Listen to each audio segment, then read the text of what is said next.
fourth quarter in, where hope comes in pints and heartbreak comes in, well, also pints. I watched a team try to do the thing, and then the other team said no so hard it became a philosophy. Hey, Seattle turned out the whole night into a haunted house. Every time New England tried to start something, the lights went out. And there, at the center, Kenneth Walker, the third, cutting through bodies like the scene's protagonist who's been told, this ends now. Seattle 29, New England 13. And then the halftime wizard arrived, Bad Bunny, turning the whole stadium into a full-on party portal. What's up, you beautiful nerds? Welcome to Lore on Tap, where we pair booze with nerd culture and occasionally with emotional damage. And tonight's Tiny Post Super Bowl emergency episode is for everyone.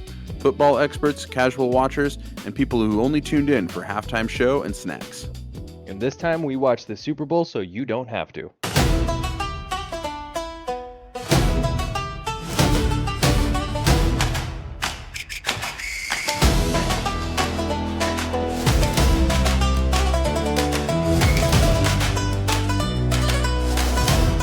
Tonight's episode is sponsored by the Replay Orb, a glowing sphere that shows you the moment again and again until you say out loud, Oh, okay, I get it. the Replay Orb, for anyone who just wants the plot.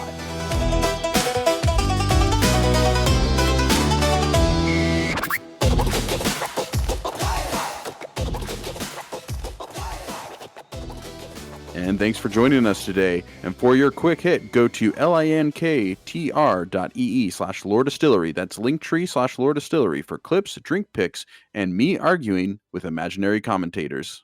And tell us your favorite moment, not play, moment.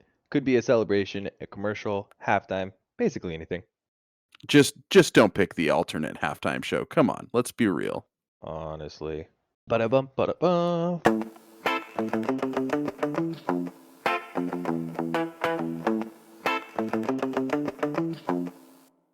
Beer-ish slot tonight, don't at me. We're cracking a high noon. It's clean, bright, and dangerously easy to drink, which is exactly the energy of watching a huge event where you're also trying to keep up with the group chat. It's basically the sports festival in a can. Light, crisp, refreshing. Perfect if you're here for the vibe, the snacks, the halftime show, or just the universal ritual of saying, "What was that?" at your TV. Our second sponsor is the cocktail Paloma.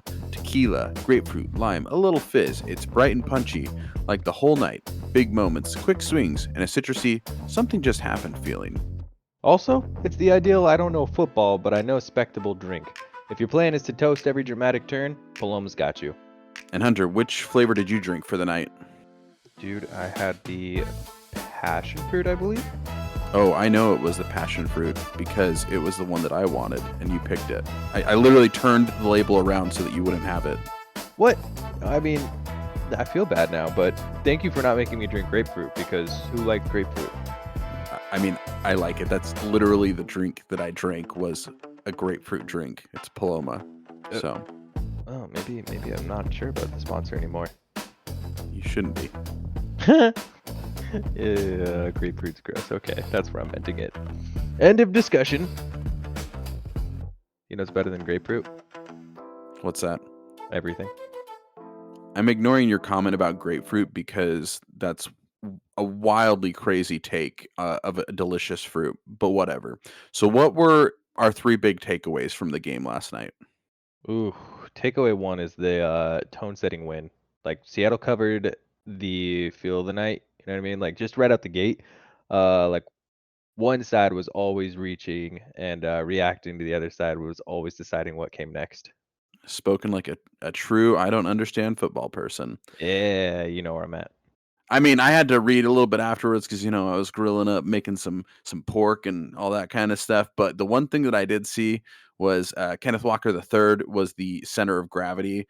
So even if you don't know anything about football, when it comes to him, he's the engine that keeps the whole story moving. And that was him, obviously, why he won the MVP.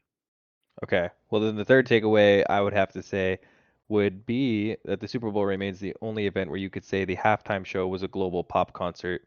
It's just normal that Bad Bunny delivered to the party. dude. And And what was your opinion of it?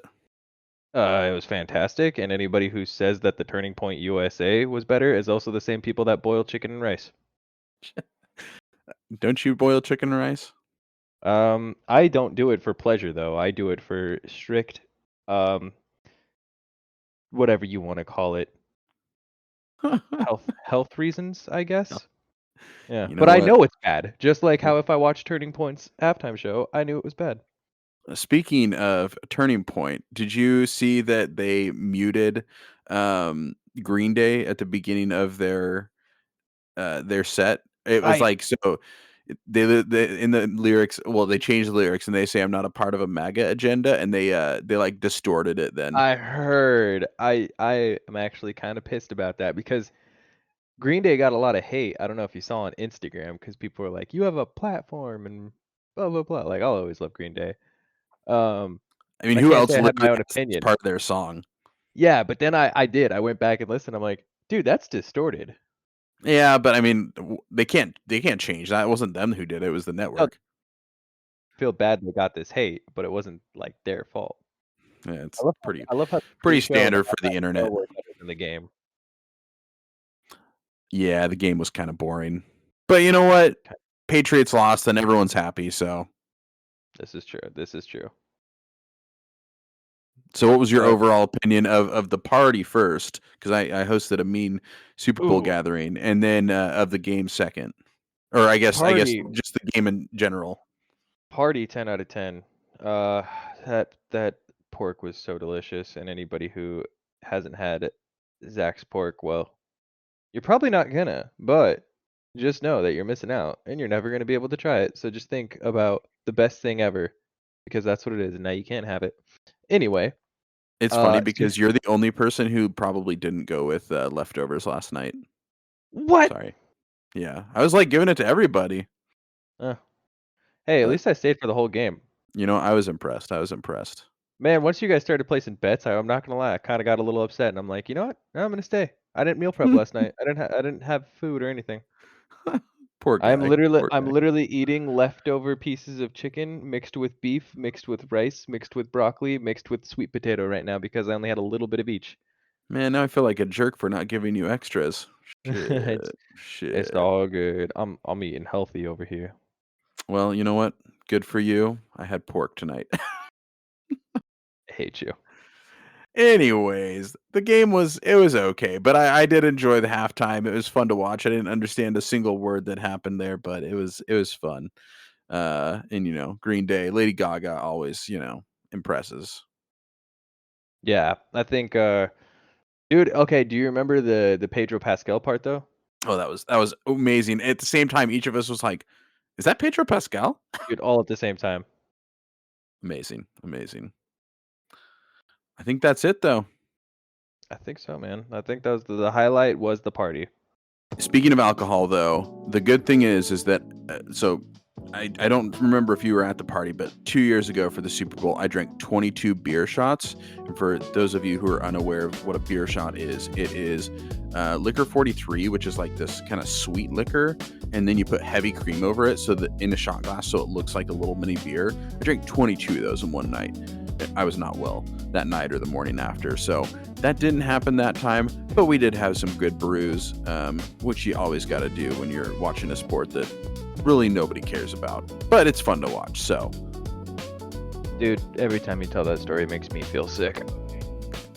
you should feel sick. It does. It just kicks in a bit. Well, man, you excited for next week? Yeah, I guess 2 weeks. From 2 now. weeks? Yeah, What are 2 we weeks doing? from now. I totally forgot. I'm not gonna say exactly, but if people understand this reference, then they'll get it. No, no, kitty, that's my pet. No, kitty, that's my pet. It's gonna be a wild episode. We'll see you next time on Lore on Tap. See ya.